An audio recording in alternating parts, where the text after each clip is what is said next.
The Advocates is made possible in part by a grant from the Corporation for Public Broadcasting.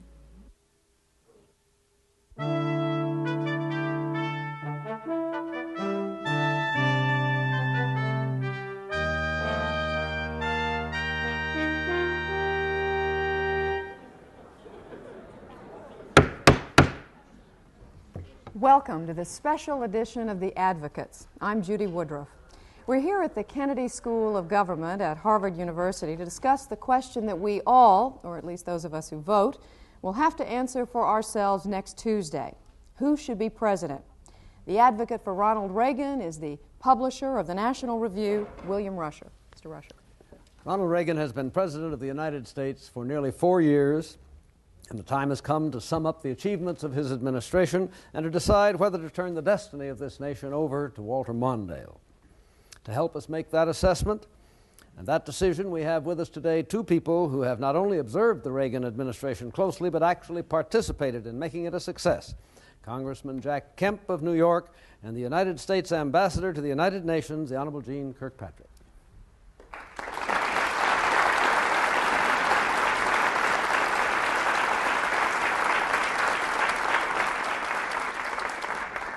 Thank you. The advocate for Walter Mondale is Massachusetts Congressman Barney Frank.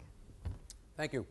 The Equal Rights Amendment, a serious effort to reduce nuclear arms, protecting the environment, and worrying about the very poor. Walter Mondale and Geraldine Ferraro say yes to those things. Ronald Reagan and George Bush say no. To help you explain exactly the implications of that, I'll be calling on Governor Michael Dukakis of Massachusetts and Senator Christopher Dodd from Connecticut.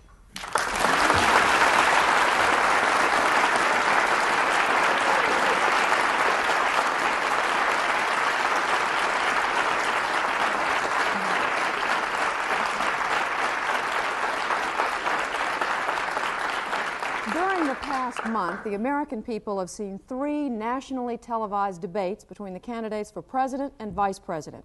But around each debate, the focus of attention seemed to be less on substance than on performance. Most of the comment afterward had to do with who looked better, who sounded better, or who had the most memorable one-liners. Well, in this forum, in an attempt to get the focus on the eve of the election back on the major issues that separate the two candidates, an advocate representing each one will state his case and then question 4 expert and partisan witnesses, 2 on each side. During the first half hour of the program, Congressman Jack Kemp will testify on Mr. Reagan's domestic policy, and Governor Michael Dukakis will do the same for Walter Mondale. Then in the second half, UN Ambassador Jeane Kirkpatrick and Connecticut Senator Christopher Dodd will testify on foreign policy. We'll begin now with Reagan advocate William Rusher. I suspect we're going to hear a lot from the Democrats today about how the country isn't really better off economically than it was when Walter Mondale stepped down as vice president in January 1981. In this regard, let me urge you to rely on your own memory, your own eyes, and your own judgment. Who's forgotten the double-digit inflation, the 20% prime rate, the bracket creep that raised our taxes? And where are those now? America is vastly better off today. And the liberal Democrats know it, and they can't stand it. To nail this point down, I call upon one of the most prominent members of the House of Representatives from the 31st District of the State of New York, Congressman Jack Kemp.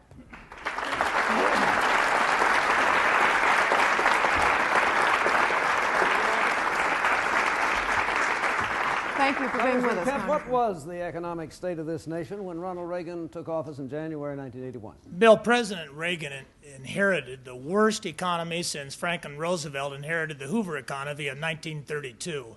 As you pointed out, inflation, unemployment, interest rates, the prime rate, the mortgage rates were all going up. Productivity and jobs were going down.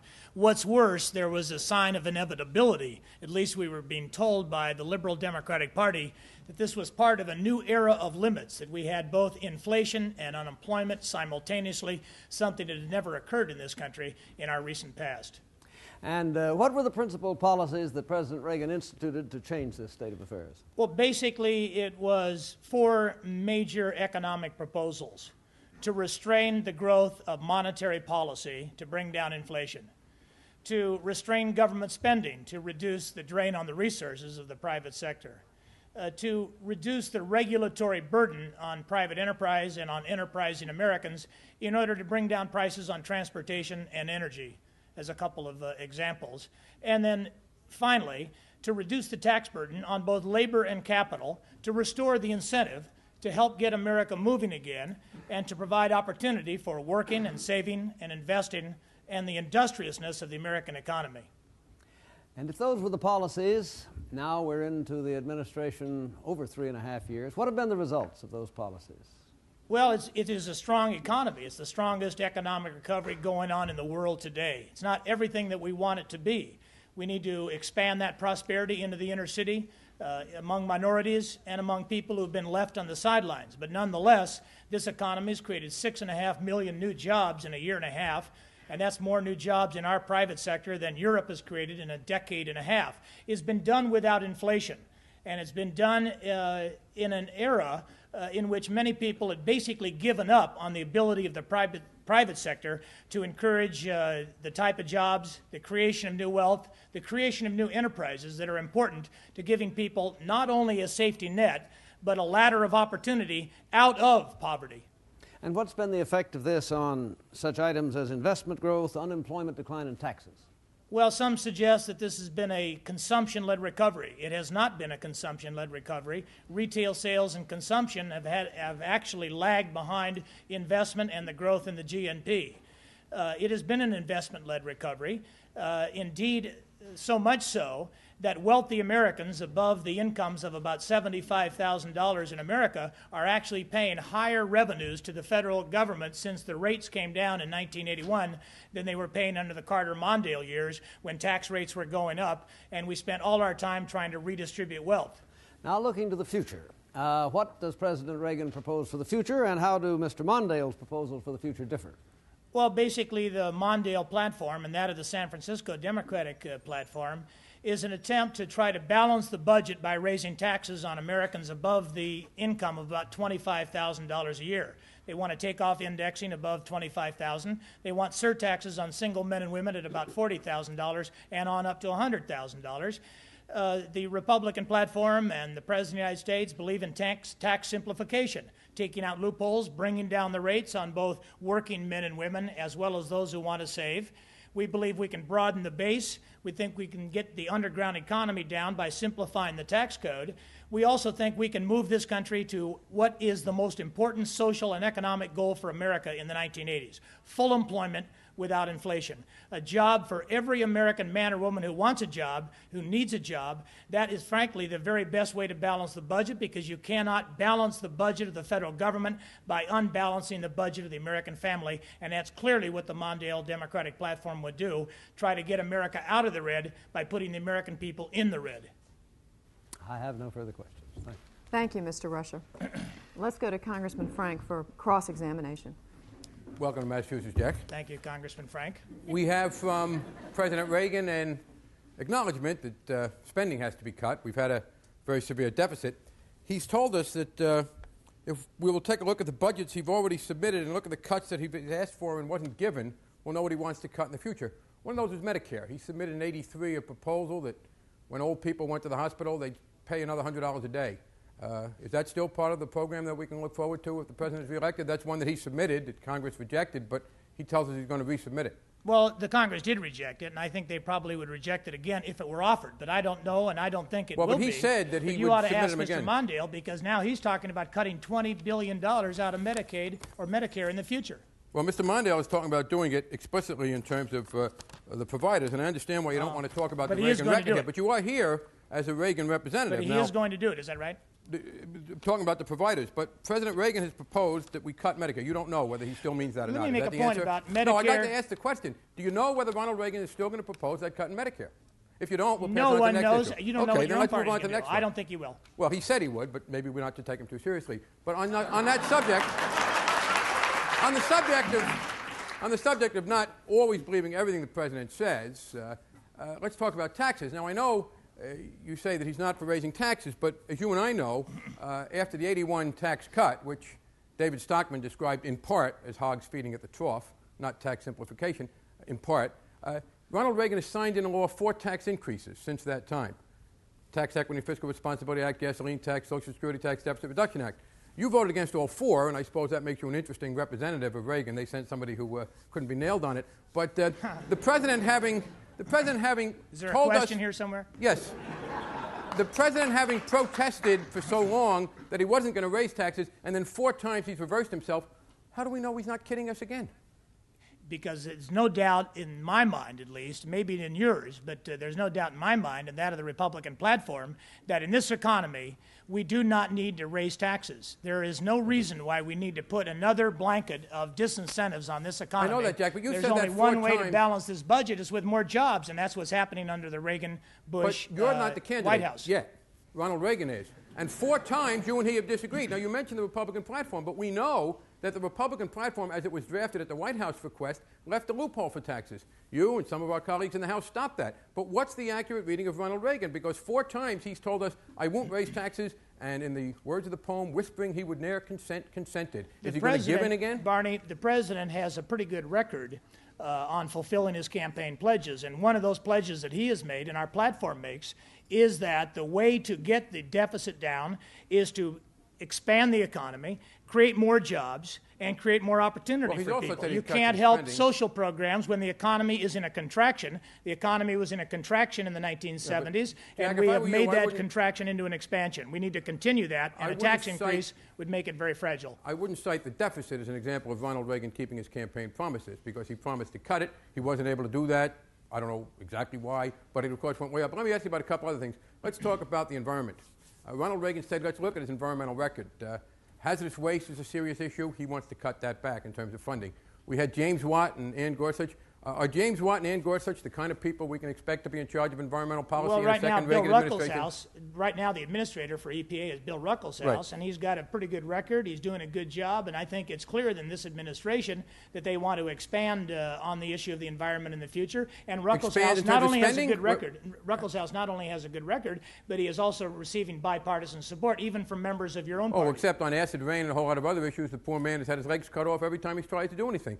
He is a very decent man, but on acid rain there's nothing. On hazardous waste and Superfund, it's been cut back. What is the Reagan proposals for the environment in the next 4 years? Well, clearly you have to have a country in which we can live in harmony with the environment. But that also means a strong economy as well as a You don't want to commitment talk to about the clean air environment, and Jack. clear We're going water. to get back into the economy, Well, aren't we? I'm You won't making talk the about point. the environment, we'll move on to the next issue. I'm- If you don't want to talk about the environment, we'll move on to the next issue. I'm making the point that you cannot destroy the economy in the process of saving we the stipulate environment. to that. And clearly, But you won't talk about the economy. applying technology to the problems of the environment is the single most important goal in the 1980s. But it's going to take technology, not only for air and water, but for those problems that you Jack, alluded if you to want to earlier. filibuster, And you I'm- should have taken on Pat Moynihan. Let's get into the question, because the question was the environment.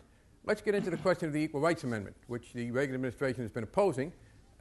Is that also a matter for the economy to take care of, or because As a matter of fact, if we as a get matter of Reagan fact- reelected, there will be no Equal Rights Amendment ratified. I Barney, assume. as a matter of fact, there can be no equal rights when you have the laws that were opened up for people to get into the economy were closed. Those doors were closed. We want to open those doors to full there can't be opportunity to equal rights if we have participate a in this recession? economy for every single man and woman, Jack, irrespective are you of saying their we can't have color, equal their rights if we have a culture, or recession? their creed, or their gender. Did you say that we can't have equal rights if there's a recession? If this big budget deficit causes a recession, then There- equal rights goes on the Barney, back burner? There I'm is just no asking. recession. I know you think there will There never be will one. be one again? The only thing you're offering is fear of the future. No, I'm we asking you a believe that question this about your economy answer. can continue to expand in the 1980s. I'm asking you whether you're saying that if the economy should take a downturn, there'll be equal rights goes on the back burner. That Well, seems to be what you clearly, said. clearly, if a man or woman cannot get a job, or a man or a woman cannot get access to the capital to invest in, say, a new enterprise, it really determines that they cannot have equal opportunity. But those opportunities that were opened by the law, closed by the economy in the Carter years, are now being reopened by Ronald Reagan. And I think the civil we're rights over our movement of the time, and 80s and we're is not to on the get Equal Rights jobs for Amendment either. people and access to income, access to wealth, and access to the chance to climb that ladder, which was diminished under the Carter administration. Gentlemen, thank you. finished. Okay, thank you, Congressman Frank. Wait, no.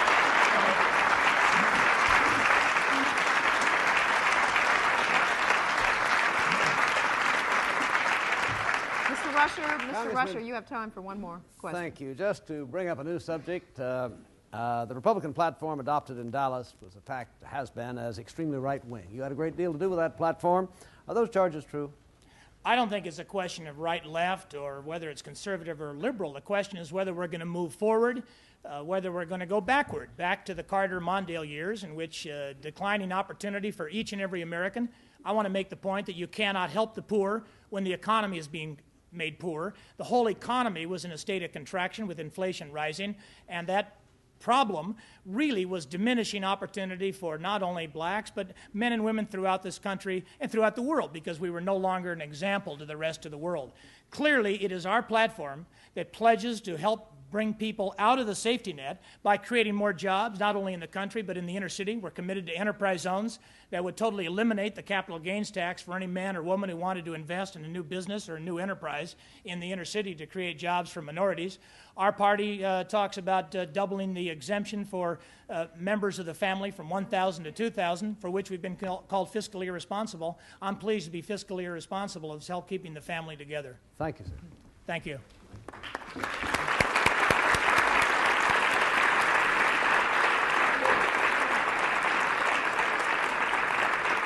Congressman Kemp, thank you for being with us. Congressman Barney Frank, now we'll turn to you for the case for domestic policies of the Democratic ticket. Well, Ronald Reagan had 2 very bad years, and he's had 2 good years in the economy, but he set a record that I don't think has gotten enough attention. Who else could have given us record deficits, doubling the total national debt, while cutting back on environmental protection, cutting Social Security benefits, cutting aid to education, cutting Medicare? Ronald Reagan's priorities are what at issue. The parties haven't disagreed these last couple of years over how much to spend, but what to spend it on.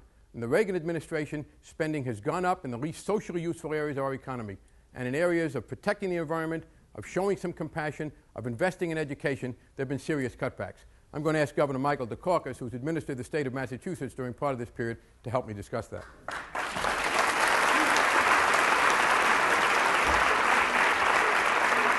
Thank you, Governor Dukakis, for being with us.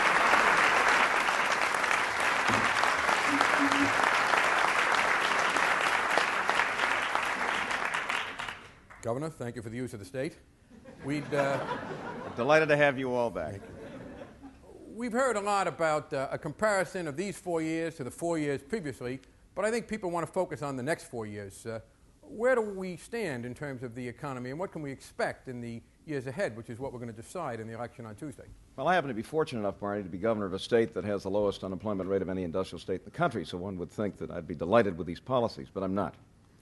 And I'm not because I'm concerned about the future. Regardless of what Congressman Kemp says, the economy is slowing down. And not only that, but we are sitting here facing deficits of nearly $200 billion as far as the eye can see. Now, we have 2 candidates running for the presidency of the United States. One, Mr. Reagan, won't confront the deficit, won't tell us what he's going to do about it, thinks it's going to go away, has no plan for it. The other, Walter Mondale, has had the political courage and the will and the good sense to tell us that it's the most important single economic issue facing this country and that the next president of the United States has got to deal with it. You may or may not agree with the details of the Mondale proposal, but the fact that he's confronted it is important, and on that issue and that issue alone, I think he ought to be elected president of the United States. Let's talk about the specific content of the Mondale proposals for the future versus the Reagan proposals. We all agree that there's got to be cuts in the deficit.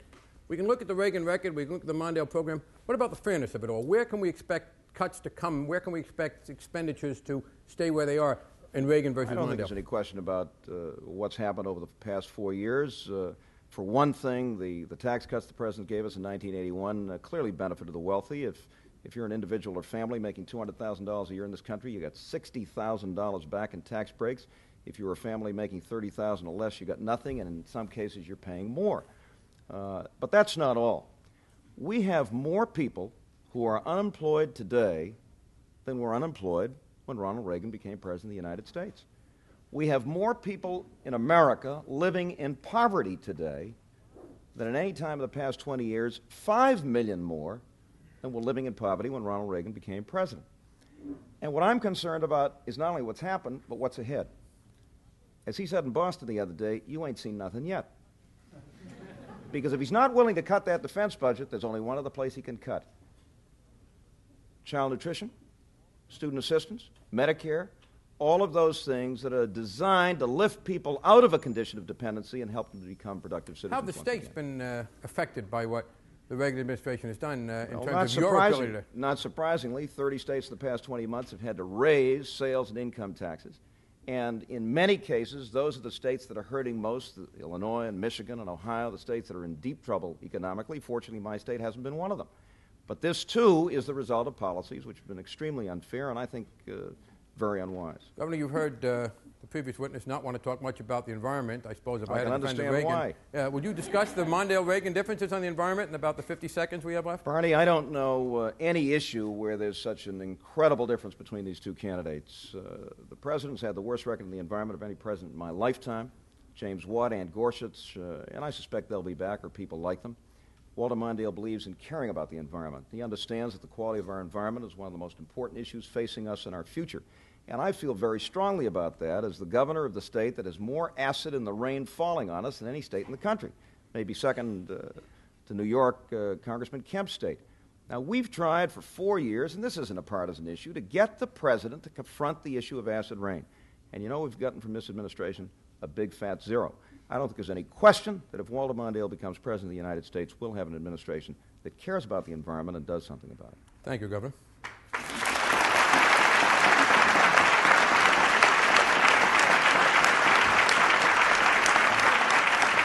Thank you, Congressman Frank.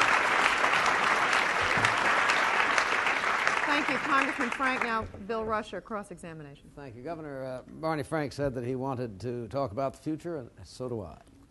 Let's talk about the future under this Mondale administration that some people think is coming in on Tuesday or shortly thereafter.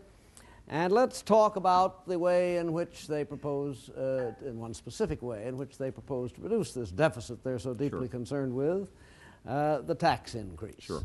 How much is he going to increase taxes? By a sufficient amount to balance that budget, Yeah, but there's a we figure. hope we're... We know the figure, don't we? Surely he has given us an estimate as of September 10th. I don't know what the exact figure is. You don't know the Bill, exact but figure? Would you accept $85 billion tax increase? depends on what kind of a deficit You he bet it faces when he does. gets Well, in but there. he It'll be a says- big one, but I would assume it'll have to be something like that. Sure. I would think it'd be considerably larger, but he says an $85 billion Same tax deficit that increase. President Reagan will have to confront if he's reelected. Right, but not with a tax increase. Oh, yeah, he'll give us a tax increase. In fact, they're already talking about a tax increase. Now, Governor, let's talk about your candidate, your Sure. affirmative witness. I want to hear about Mr. Mondale. Where is he going to raise this $85 billion? From whom? Well, he'll raise it first by enforcing the tax laws a lot more aggressively than they've been enforced under this administration, and I suspect there's $20 or $30 billion at least in uncollected taxes that's out No, there. but I'm that we talking can about new collect. taxes now. And in addition to that, he'll attempt to make that tax increase as fair as he possibly can. I'm sure he will. I suspect it'll be by eliminating some of the loopholes that Congressman Kemp suggested. But He's look, there's no... he's only going to soak the rich. Unfortunately, in his case, the rich begins at $25,000. No, he's not going to kid the American people. We're facing a $200 billion deficit. Right. And if we're going to cut it, then all of us, or most of us, are going to have to pay something more. I can we know see that. that. And he's the also going to cut it. corporations? He's also going to cut it by reducing a defense budget, which is much too big. Actually, he calls for a 4 or 5% increase. Yeah, in the a real- lot less than President Yeah, but Reagan not had. by reducing, Governor. Don't try to sell us that. He's going to increase the defense budget. Now then, get back to the question I asked. Sure. Where else is he going to get this tax money? It's going to come from corporations in part, Sure it isn't is. it? Yes. And they ought to be paying substantially more than they're paying today because right, they're paying but a when, very small percentage of this budget. How these Harvard audiences never change. But when the They probably reflect the nation as a whole, to tell you the truth. when the New York Times commented on his plans for hitting corporations, they said that those increased taxes on corporations would largely be borne by consumers as a pass-through. Was the Times correct in that?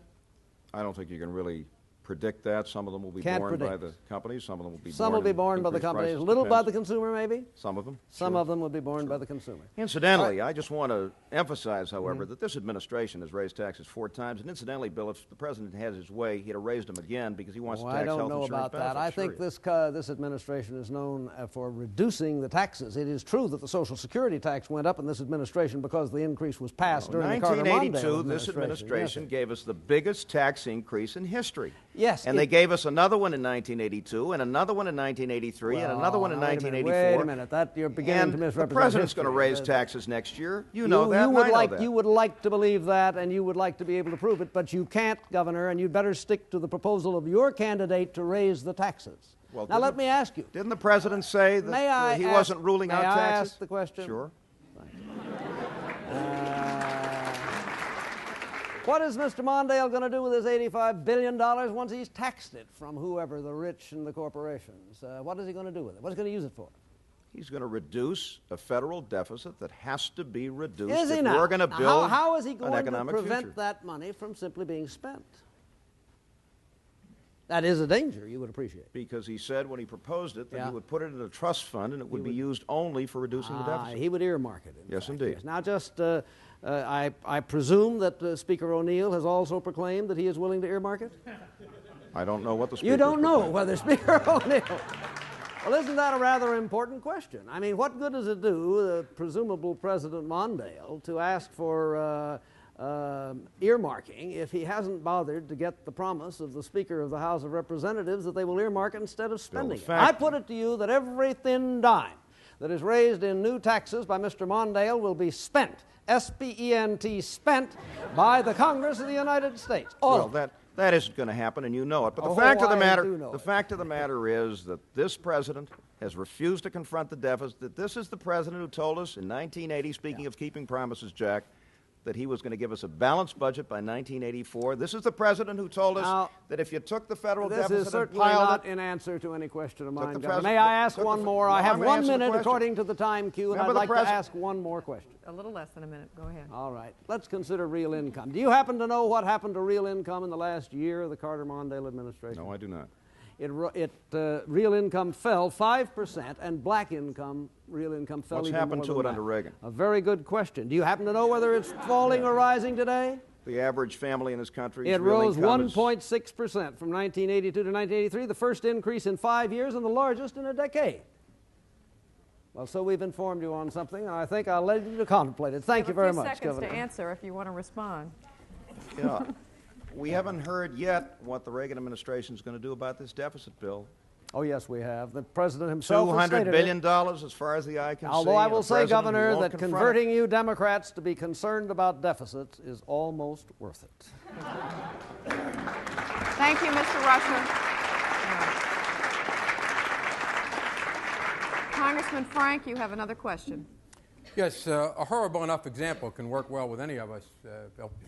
The question I want to put to you, Governor, is, first of all, of course, when we talk briefly about the rise in real income that finally came under the Reagan administration, we should be clear that that came from a further drop in the first couple of years of the Reagan administration. And Ronald Reagan never looked so good economically as when you are measuring 83 and 84 against his disastrous 81 and 82. But I want to talk about what we can expect. What can you expect as a governor trying to deal with the problems of education, of the environment, of caring for the elderly who are in need, if we follow the budget priorities that have been shown in the first 4 years of the Reagan administration, if they're replicated? Bernie, I think we'll see exactly what we saw during the first 2 or 3 years of the Reagan administration. States will be forced either to cut back, and the consequences will be more the kind of thing we had during the first 2 or 3 years of this administration, or to raise taxes. And in some states, taxes will be raised as they have been raised in almost all of the states since Mr. Reagan became president.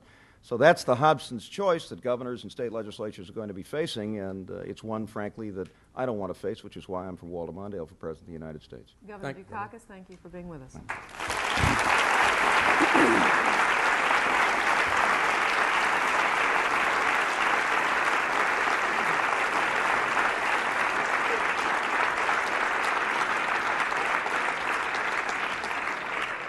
That brings us to the midway point in this debate. We have heard from Congressman Jack Kemp testifying for the Reagan administration domestic policies, Governor Michael Dukakis testifying for Walter Mondale. Now we turn to issues of foreign policy. Mr. Rusher.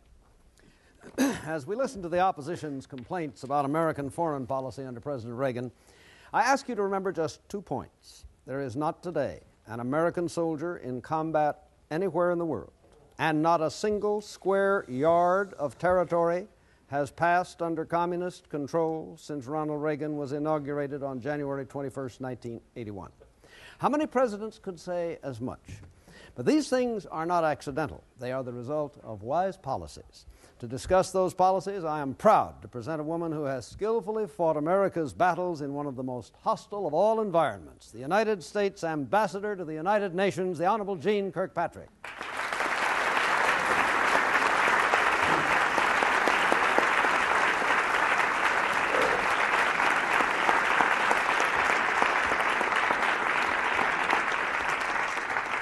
Welcome to the Advocates, Ambassador Kirkpatrick. Thank you. Madam Ambassador, what do you consider the Reagan administration's principal accomplishments in the fields of foreign policy and defense?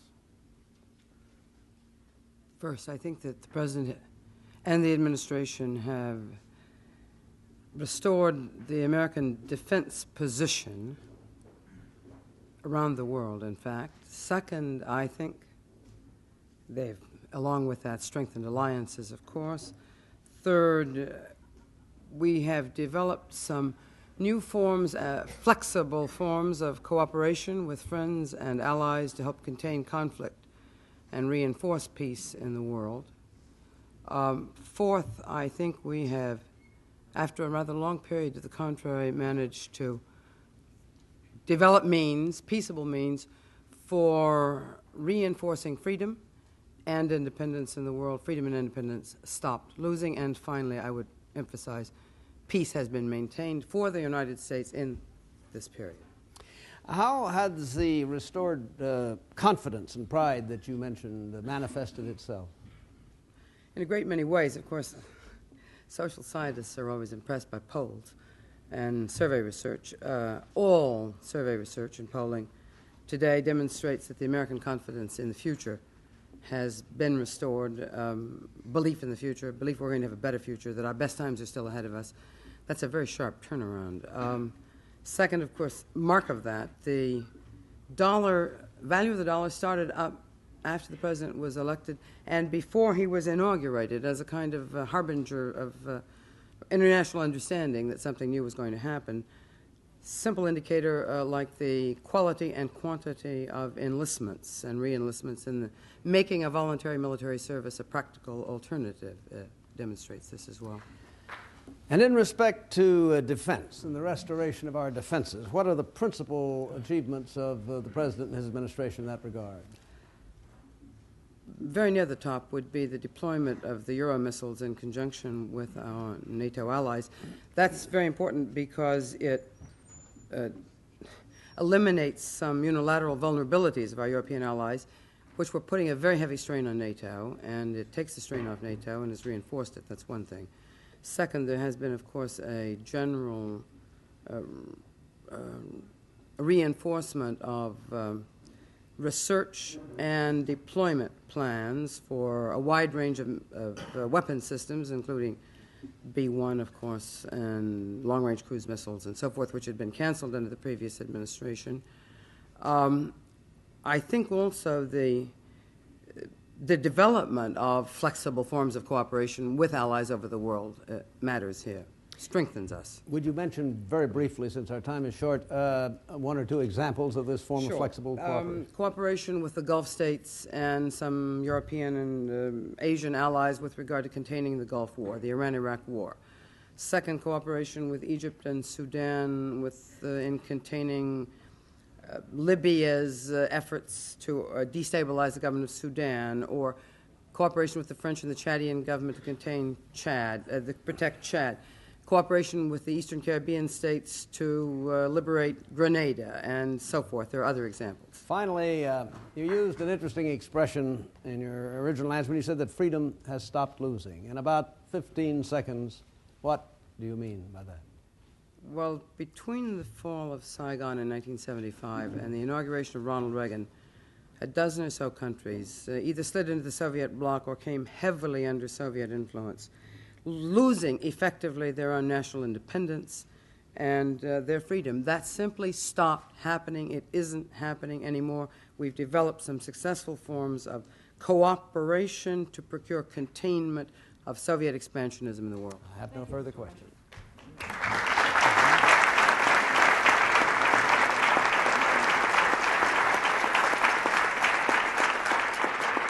Congressman Frank, cross-exam.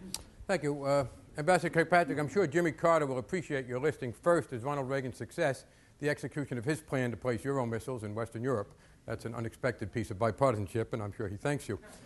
I did notice that when Mr. you Frank, talked about... you know those missiles were deployed during the Reagan Yes, administration. and I did not say to the were. contrary. Let's not repeat ourselves and use up the time. But it was a Carter policy which Reagan carried out. Mr. Carter had many policies yes. he didn't well, carry out. But we ought to stick to the facts of what you were talking about. The point is that it was the #1 success that you listed. You didn't mention when you talked about foreign policy the Middle East very much. You talked about the Gulf states. When you talked about renewed confidence and pride, I asked about Lebanon. We were told that no Americans are now in combat, but a goodly number died in Lebanon in behalf, it seemed to me, of a policy that made very little sense and that was based on misunderstandings by Secretary Schultz about Syria. How do you characterize the American involvement in Lebanon under this administration? Is this an example of its successful foreign policy? Mr. Frank, I characterize that as a tragedy. The Marines were murdered in their sleep by terrorists. The Marines were there as part of an international, multinational peacekeeping force in Lebanon, sent with the consent of the Congress and after careful consultation and in cooperation with the British, the French, the Italians, and the Ambassador Israelis. Kirkpatrick? Yes, we're not running against the terrorists here. Of course we condemn the terrorists. The question is this administration's pretensions to having toughened America and made people respect America. We've been blown up regularly in Lebanon, and the Lebanese policy was, what about Secretary Schultz's assumption that if Israel signed a treaty that they pressured Israel into signing, Syria would then withdraw its troops if Israel did? Was that an accurate assumption? Is that an example of perspicacity at the State Department? Mr. Frank? Yes, is that an example of perspicacity at the State Department, George Shultz's views of Syria and the Lebanon situation? Look, Mr. Frank, I don't even know what you're talking about anymore. I know that the Well, Marines... let me explain I it then. know the George Marines Shultz went to said- Lebanon. Was that a question? Is this a cross-examination? Would you like the question? Yes. George Shultz said that if Israel signed the treaty that he pressured them into signing, Syria would agree to withdraw its troops. They didn't, and the tragedy of Lebanon then unfolded. Is that an example of successful foreign policy? You know, there have been a great many words given and a great many commitments broken in the course of Lebanon's recent history. And some of those commitments broken resulted in the murder of our Marines and also in the murder of a good many French troops and in the murder of some Israelis at exactly the same time. And some of those commitments broken resulted in the Syrians refusing to do what they had committed to do. Now, is that based on a misunderstanding? I'm not sure it's a misunderstanding. It is certainly a commitment violated, and from that experience we should learn. By Syria, clearly. Okay. By clearly. Well, again, it seems to me totally at odds with your description of this tough and successful and respected America. Let's talk about reinforcing freedom. I don't think our side is necessarily the one inclined to believe that any old agreement with any old party is likely to be regarded as sacred. Ambassador by all Kirkpatrick, of that them. tactic is simply out of line. No one here is defending the terrorists, the Syrians. We're talking about the claims that this administration that's been able to cope with it. We know there are bad people in the world. It doesn't solve anything to point to them. The question is how successfully you cope with them. Now let's turn to reinforcing freedom. Is how do we cope with them? The question is reinforcing freedom. You said that's one of the things we're doing. The Nobel Prize was just given to Bishop Tutu in South Africa, who said that the Reagan administration has made the white-dominated government more intransigent. We've had this policy of constructive engagement. There's still the South Africans in charge of Namibia. We have a Nobel Prize winner denouncing America for its complicity with the South African regime. Is that an example of reinforcing freedom under this administration? No, Mr. Frank. Mr. Frank, I would like to say that I have personally very high regard for Bishop Tutu. I think he's wrong about the policy of constructive engagement and wrong about its effects on South Africa even. And I do not think, though, that we want to suggest here that we're going to take as a measure of U.S. policy the views of anyone and everyone who have won a Nobel Prize on whatever subject. I don't think you'd like to do that either, Congressman Frank. I really don't think you'd like to. I'm sure Mr. Solzhenitsyn, for example, has views about the world and foreign policy that you wouldn't like to accept I asked you today. about Mr. Tutu. I did not suggest that we do every Nobel Prize winner. But you're recommending him as a Nobel Prize winner. Yes, and as a leading South African. Right. He is both. Let's ask about Ronald Reagan and arms reduction. He's opposed every arms reduction effort by every president. Ronald Reagan said when he ran for president, under this president and this Secretary of State, the nation has become number 2 in a world where it is dangerous to be second best. collapse of American will and the retreat of American power. That's what he said about Ford and Kissinger. Is this the reflection of a man who has any interest at all in reaching serious agreements when he's criticized the Nixon and the Ford efforts to negotiate with the Russians as well as everybody else? Congressman Frank, I think that the world today is clearly safer for our values, and our civilization. It's safer because we're stronger, because the president does have a commitment to peace. He has maintained Not one peace. word about arms reduction, Ambassador He has Kirkpatrick? maintained peace, and he has created a new correlation of forces, the Soviets like to call it, which puts us today in a position to negotiate arms control agreements for the with next the Soviets administration. in the next administration, where we'll find them. Not in the last administration, where Mr. Carter abandoned his own Ford or Nixon treaty. or Thank Johnson you, or Kennedy or Congressman. Eisenhower. Thank you.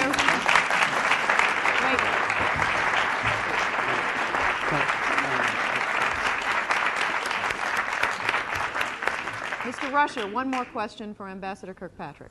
Madam Ambassador, I'd just like to share with you a quotation from one of our prominent public officials, September 21st, 1982. I quote him verbatim. "I think the president did the right thing.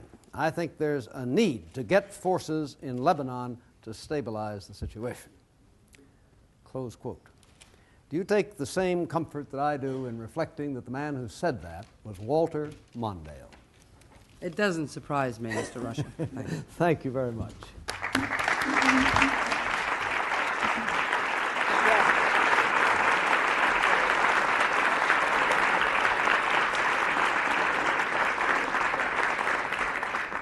Thank you, Ambassador Kirkpatrick. We now move to Congressman Frank to make his case for Mr. Mondale's foreign policy. It's no surprise that the pro-Reagan witness didn't want to mention the words arms reduction because of the president's glaring failure in that area.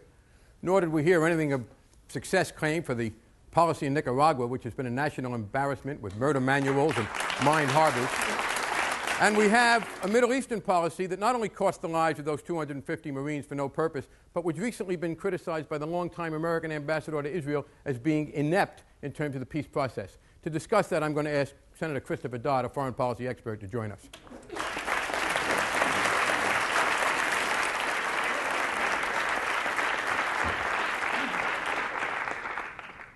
Senator, we've heard now about how great things are going in foreign policy, except when a couple of bad people sometimes mess us up. What about Central America, about which you're quite an authority? Is this an example of the renewed success of American foreign policy? Well, I think it's worthwhile to ask the question the President likes to bring up and ask whether or not we're better off in the world today after 4 years of Reagan foreign policy. And whether you look in Central America, the Middle East, or in arms control, I think the answer is a resounding no. We find in Central America, in 1980, we had 150 advisors in the Central American region. Today, there are almost 2,000. It's becoming an armed camp. But they're not in combat. Well, we find them walking around and conducting a variety of different maneuvers, which places them, of course, in a very serious situation. I think this administration has played right into the hands of Fidel Castro, if you will, by trying to militarize this situation rather than support our allies in the region who have sought diplomatic and political solutions. 4 democratic countries in this hemisphere, Venezuela, Colombia, Panama, and Mexico, have strongly advocated for 4 years that we try and find a political diplomatic solution to the problems of El Salvador and Nicaragua. This administration has hardly given even tacit support to that proposal, the Contadora process. In fact, in a 130-page report, the Kissinger Commission report, the Contadora process, a unique historical achievement in this hemisphere, was relegated to a 1-paragraph mention as a way of trying to resolve these difficulties. Senator, we're all concerned about spending money. What's this cost us, this success and lack of it in Central America? Well, we've spent $1 billion in El Salvador in the last 4 years, and we find ourselves 4 years later with 40,000 civilian deaths in that country, still virtually a stalemate with no prospect of it seem to be improving except the courageous act of President Duarte, which this administration opposed, by the way. President Duarte's effort to sit down and at least, without any preconditions, try and negotiate or discuss some political resolution of these problems with the insurgents. Let's underline that. That's a proposal, negotiating with the rebels, that the Reagan administration has quite explicitly been against. Is that correct? They have opposed it all the way along the line. They went along with it the other day because but aren't President they Duarte decided he was going to do it regardless of the Aren't they administration. entitled to credit for the flexibility with which they claim success for the policy they'd opposed? Better said. Let's get on to nuclear arms reduction so that at least one of our witnesses today will talk about it some. You've been around Washington some time. What's been the record of this administration? We can't be sure the Russians are serious about it, but do you think we'll ever find out if we continue to follow the policies that Ronald Reagan has followed with regard to nuclear arms reduction? Well, I think it's interesting to look at the Reagan record as an individual when it comes to arms control. There have been 21 separate arms control agreements negotiated by 6 American presidents over 3 decades. Ronald Reagan, as an individual, as both a public and a private citizen, has outspokenly opposed every single arms control agreement, including such things as the ABM Treaty, the ban on testing in the atmosphere and beneath our ocean floors, agreements that were supported by broad-based coalitions and groups in this country. I think to anticipate a second Reagan administration in the area of arms control, that they will do anything, is a pipe dream. My guess is that we will see a continued escalation in the proliferation of nuclear weapons, and the Reagan administration will do virtually nothing in this arena. What about the question of the Middle East, which we've heard alluded to because of our work with the Gulf states? How would you characterize our Middle Eastern policy under this administration? Again, a disaster. Here we had one of the most important and significant agreements ever reached, the Camp David Accords. And they have become nothing more than an asterisk under this administration. We found an administration within days of taking office moved to a thing called strategic consensus, which was a failure in the Eisenhower administration, the dullest policy that they tried in those days that crumbled as well. We find ourselves today in a situation where Israel is under more threat than they were when they had the Camp David Accords moving forward, and to suggest somehow that a president of the United States does not have to assume the responsibility of placing American lives in jeopardy when there were strong voices within the administration, by the way, who cautioned against the reckless action of placing Marines and the kind of situation they were in. It was virtually the Rubik Cube. We fell right into it, and ultimately we had to leave. And of course, the price was that 240-odd young Americans lost their lives as a result of that policy. And the president has to assume responsibility as chief executive officer to this country for their deaths. Thank you, Congressman Thank you, Frank. Senator. Mr. Rusher, cross-examination.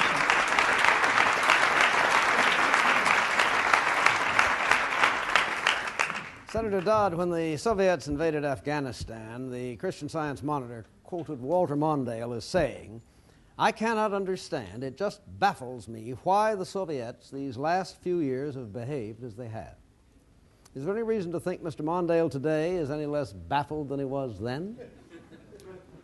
Well, I think, first of all, we find, of course, the Soviets are still in Afghanistan, and despite the rhetoric of this administration, that situation hasn't improved at all. A lot of bombast, but not much else from this administration. And is Mr. Mondale still baffled? No, I think Mr. Mondale was saying by being baffled, and he said he found it so deplorable that he couldn't understand. It's hard to understand, I suppose. He said he couldn't understand. Well, it's hard to understand as a person who has the values that Fritz Mondale does. Right. Why a nation like the Soviet Union would invade in Afghanistan. Puzzles him. I think that's very indicative of his is approach. Indeed. Very indicative of his approach, Yeah. that he is not going to engage in that kind of conduct of foreign policy. Right, and that's the distinction, I think. Thank you. Recently, President Duarte of El Salvador had a first meeting with the Salvadoran rebels, as we know. I suggest to you that it was President Reagan's faith in El Salvador and in Mr. Duarte and the aid he gave Duarte that enabled Duarte to get to the point of looking for peace. I'd invite you to comment on that as briefly as possible because we have other questions. Well, certainly, we all applaud the action of President Duarte in sitting down with No, I mean the action of insurgents. President Reagan, as I outlined. The administration opposed the idea of President Duarte having any kind of contact with the insurgents of that country. They have a 3.5-year record of that. President Duarte finally decided he would do it on his own, that he would go forward anyway. The administration then said they agreed with it occurring, but they opposed any contact.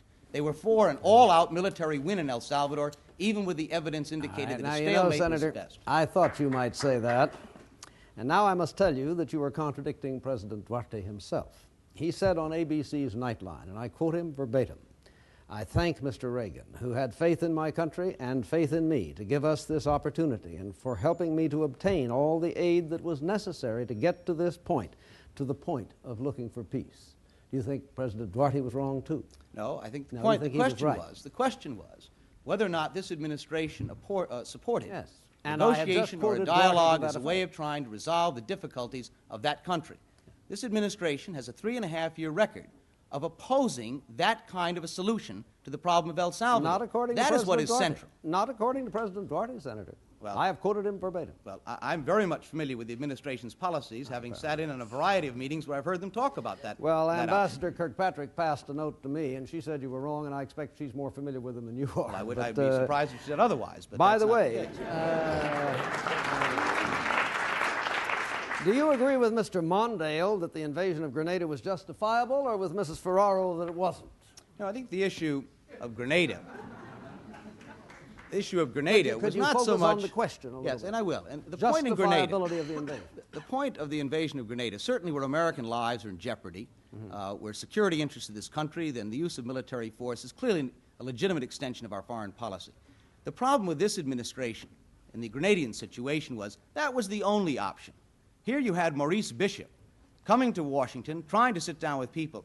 If Ambassador Kirkpatrick had maybe opened up her door to him and listened, then possibly we could have avoided the use of military force of trying to achieve the same That was result. going to be my That's next been the question. basic problem. That was going to be my next question. I thought that Mr. Mondale did say, I do not believe Mr. Reagan adequately explored diplomatic solutions to the problems in Grenada.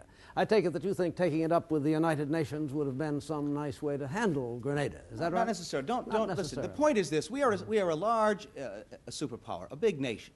If you exercise military force as your first and only option, you jeopardize the security interests of this country. Yeah. We ought to have other alternatives in our quiver, other than just the military response. And if while those you are- other alternatives, let me respond. Go If those ahead. other alternatives We have a fail minute. to work, then certainly you can use and should use military force if you have to. And in the but that Grenada- ought not to be the first arrow you draw from that quiver. precisely. And this administration has only done that. Mrs. Woodruff, if Senator Dodd's friends insist upon applauding at length after every answer, I'm going to need a little extra time. I hope it's not coming out of You my have They're about, not friends, they're just bright, intelligent They're people. admirers, in any yes. event, you have about 30 seconds. Well, let me have that and a little bit more. Of course, when you have hostages or potential hostages taking all these other courses first and postponing the military action till later may wind up with another hostage situation. But you Democrats know all about hostage No, situations. what's the question? I mean, Let me ask you another question instead. Let him. Mr. Mondale has audience. called for a mutual and verifiable freeze. The reporters chased him all over Kansas City in the second debate, trying to get him to tell them what was verifiable. How do you verify production? Well, first of all, I think we have, now we find people claiming that there have been all sorts of Soviet violations of existing agreements. How I do presume you we have some verify system of production? verification that the administration is Brief satisfied answer, with. Senator. Production. I Senator. believe today there exists in more than adequate amounts the ability to verify. How? If you look at this issue, not in counting each individual weapon, Yeah. but in looking in the overall balance between Soviet and U.S. there power, is, in fact, then there no is way a to way verify of verifying. production. And there Thank is you, Mr. verification. Rusher. Thank you very much. One more question from Congressman Frank. Well, Senator, as you were suggesting, it's ironic that those who claim we can't verify the future one know exactly how many violations there were in the last one. Maybe That's a little correct. bird told them. But the question I would like to ask is, we've been asked about understanding the Russians. Ambassador Kirkpatrick was quite honest and didn't even pretend that they tried to get an arms reduction agreement in the first administration. The others don't quite be that explicit. Question is this. When Ronald Reagan admitted that he proposed an agreement to the Russians when he didn't know that land-based missiles were the basis of their defense system, do you think that was conducive to getting an arms reduction agreement? No, this is a major problem. Here's the chief executive officer of this country, and he fails to have even a rudimentary, fundamental knowledge of what the issues are in the arms control debate and discussion. That, frankly, is something that ought to disturb every single American, regardless of their ideological, I'm philosophical, sorry, or political gentlemen, leanings. we'll have to wrap it up there. Thank you. Thank you. Thank you. Thank you, Senator Dodd, for being with us on The Advocates. Each advocate now has 1 minute to make a closing statement, and we will begin with Congressman Frank. We'll decide on Tuesday what kind of society we want to be. Do we want equal rights and ratify an Equal Rights Amendment? Do we want to go back to a period when we had an administration trying to subsidize racist schools? Do we care about our environment? Do we spend unlimited amounts on the Pentagon and have multi-thousand-dollar coffee pots and unneeded MX missiles while we cut Medicare? Do we have a tax system which shows some concern for fairness? Those are the questions. We're in an era when we've got to cut federal spending. Both sides agree to that. The question is, where does it come from? Does it come from subsidy of the Contras in Nicaragua and from unnecessary Pentagon spending and from wasteful agricultural subsidies? Sorry. Congressman Frank. Mr. Rusher, a brief closer. 60 seconds to sum up 4 years. A nation strong and at peace, an economy revived and booming, a sense of national pride and optimism restored. Which of these shall I stress in this last minute? I think it should be the third. We have known bad times in this country and we have endured wars, but as long as America retained her pride and her innate optimism, she has always pulled through. In the 1970s, we came perilously close to losing these with incalculable consequences. President Carter went on national television to tell us that we were suffering from a vast national malaise. Banishing that mood has, I think, been Ronald Reagan's biggest single achievement. In foreign affairs, he has given us reason to be proud again. At home, he has restored the optimism on which prosperity depends. I have no doubt at all what the decision of the American people will be next Tuesday, but I do hope they will send to Washington a Congress that will work with him. Thank you very much.